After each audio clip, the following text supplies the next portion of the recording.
Health zone நேயர்களுக்கு வணக்கம். நான் doctor Sachidanandan, integrated wellness consultant. நண்பர்களே, இன்றைக்கி நிறைய பேர் நம்ம மருத்துவமனைக்கு நம்ம டாக்டர்ஸ்கிட்ட நிறைய பேர் கேட்கக்கூடிய கேள்வி என்னவாக இருக்குது அப்படின்னா, எனக்கு பிளட் ப்ரெஷர் அதிகமாக இருக்குது. நான் கேள்விப்பட்டேன், இந்த மாதிரி பிளட் ப்ரெஷர் அதிகமாக இருக்கிறது ஒழுங்காக மெயின்டைன் பண்ணாமல் போயிட்டால் கிட்னி ஃபெயிலியர் வரும். எனக்கு எந்த விதமான கெட்ட பழக்கமுமே இல்லையே, என்னோடய டயட் நல்லா இருக்குது, நான் கரெக்டாக டைமுக்கு சாப்பிட்றேன், ஆனாலுமே எனக்கு பிளட் ப்ரெஷர் கண்ட்ரோலுக்கு வரல, இதனால் கிட்னி ஃபெயிலியர் ஆகிறதுக்கு சான்சஸ் இருக்கா அப்படின்னு சொல்லி கேட்டிருந்துக்காங்க. இதுக்கு 3 விஷயங்களை நீங்கள் அப்சர்வ் பண்ணணும். ஒன்று, உங்களோட கண்களுக்கு கீழே இருக்கக்கூடிய இந்த இமைப்பகுதி ஸ்வெல்லிங், அதை வீக்கம் அடைஞ்சிருக்கா, ஒரு மாதிரி பேக் போல் ஃபார்ம் ஆகிருக்கா அப்படின்னு சொல்லிட்டு பார்த்து தெரிஞ்சுக்கலாம். அதுக்கடுத்து உங்களோட முகம் மற்றும் கால்கள் கைகளில் ஏதேனும் வீக்கம் இருக்கா அப்படின்னு சொல்லிட்டு பார்த்து தெரிஞ்சுக்கலாம். அதுக்கு அடுத்தவாறு உங்களோட யூரின் நீங்கள் பாஸ் பண்ணும்போது நொறையாக போகிறத நீங்கள் பார்க்கலாம்.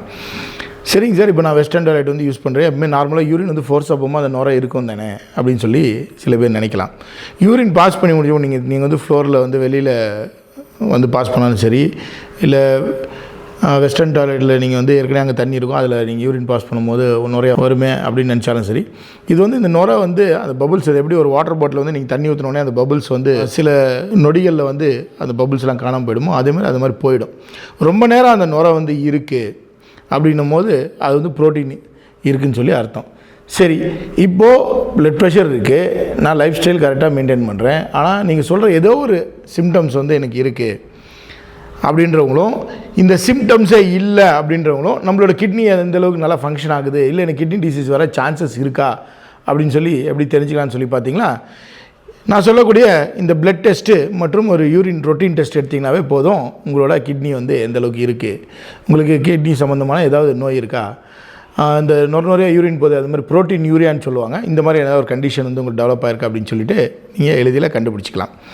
ஸோ இதுக்கு என்ன செய்யணும்னா, பிளட் ஒர்க்குன்னு சொல்லுவாங்க. பிளட் டெஸ்ட் நீங்கள் பண்ணணும். பிளட் டெஸ்ட்டில் கிட்னி ஃபங்க்ஷன் டெஸ்ட் அல்ல கிட்னி ப்ரொஃபைல் அப்படின்னு சொல்லிட்டு நீங்கள் சொன்னீங்கன்னா, உங்கள் லெபார்ட்டரியில் உங்களுக்கு அந்த டெஸ்ட் ரிசல்ட்ஸ் எடுத்து கொடுப்பாங்க. இதில் என்னெல்லாம் கவர் பண்ணுவாங்க அப்படின்னு சொல்லி கேட்டிங்கன்னா, உங்கள் பிளட்டில் இருக்கக்கூடிய யூரியா, கிரேட்டின் மற்றும் ஃபாஸ்ஃபேட், சோடியம் இதெல்லாமே கவர் பண்ணுவாங்க. அதே மாதிரி பியூஎன்னு சொல்லக்கூடிய பிளட் யூரியா நைட்ரஜனோட அளவும் உங்களுக்கு பார்த்து சொல்லுவாங்க.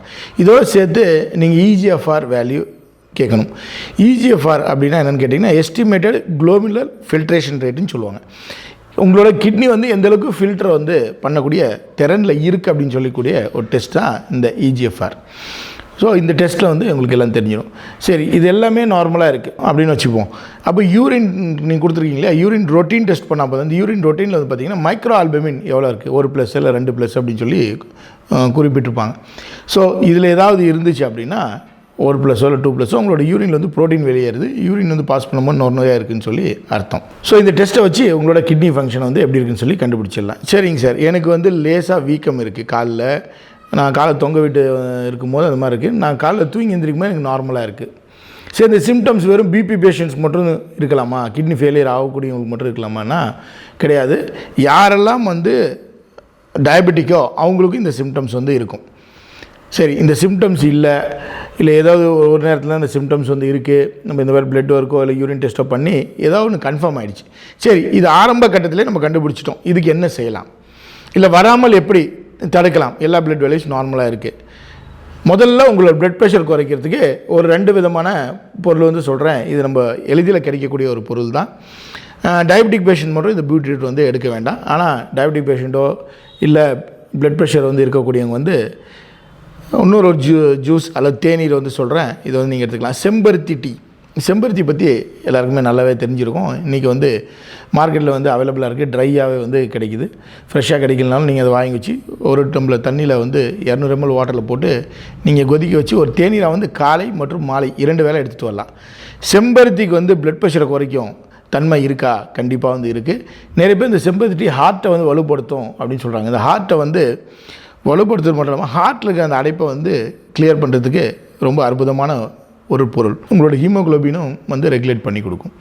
அதுக்கு அடுத்து பீட்ரூட் நைட்ரஸ் ஆக்சைடுன்னு சொல்லிட்டு ஒரு காம்பவுண்ட் இருக்குது. இது உங்களோட பிளட் ஆக்சிஜன் லெவலை பேலன்ஸ் பண்ணி கொடுக்கும். பீட்ரூட் நீங்கள் ஒரு ஜூஸாக எடுக்கும்போது தயவுசெய்து பீட்ரூட் ஜூஸ் நீங்கள் செஞ்சு சாப்பிடும் பொழுது வடிகட்டாதீங்க, அப்படியே அந்த கூலாகவே இருக்கும்.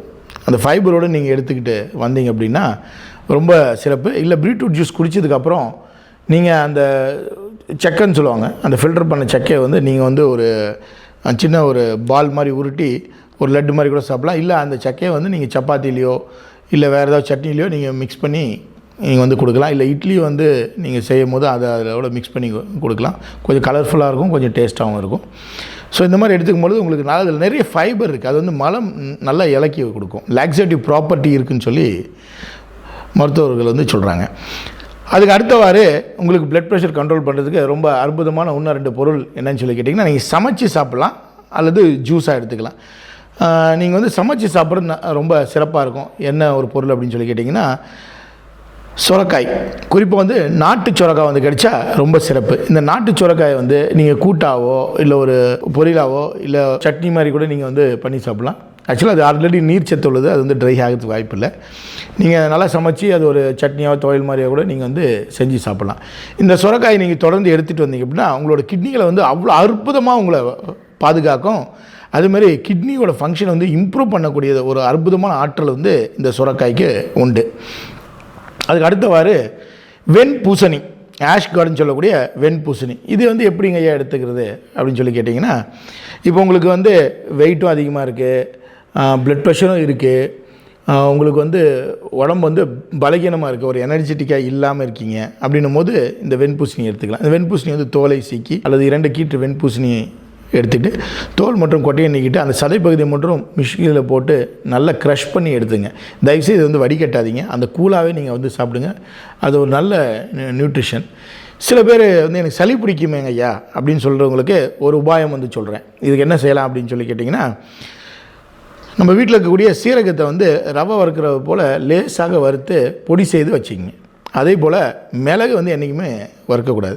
மிளகு வந்து நன்றாக இடித்து பொடி பண்ணி வச்சுக்கிங்க. இந்த ஜூஸ் வந்து தயாரித்ததுக்கப்புறம் ஃபில்டர் பண்ணாமல் அப்படியே டம்ளரில் எடுத்துகிட்டு ஒரு 1/4 டீஸ்பூன் இந்த சீரக பொடியும் இந்த இடித்து வச்சுருக்க மிளகு பொடியும் 2த்தையும் கலந்து குடிச்சிட்டு வாங்க. தயவுசெய்து இதில் வந்து வேறு எந்த பொருளையும் வந்து ஆட் பண்ணாமல் இருக்கிறது ரொம்ப சிறப்பாக இருக்கும்.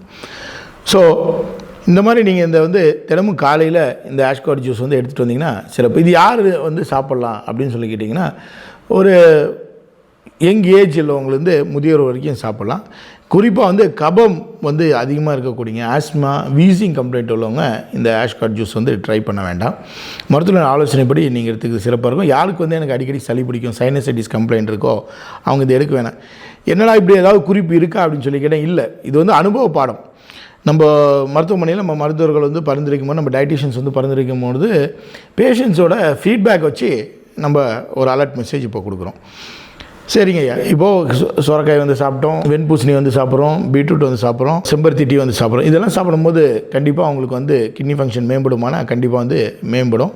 உங்களுக்கு வந்து இந்த ப்ரோட்டீனோ இல்லை இந்த யூரியாவோ ஏதோ இருக்கிறதுனாலும் அது குறைஞ்சி வரும். இந்த யூரியா வந்து அதிகமாகும் போது உங்களோட ஜாயின்ட்ஸில் வந்து சால்ட்டு போல் படிவு ஏற்படும்.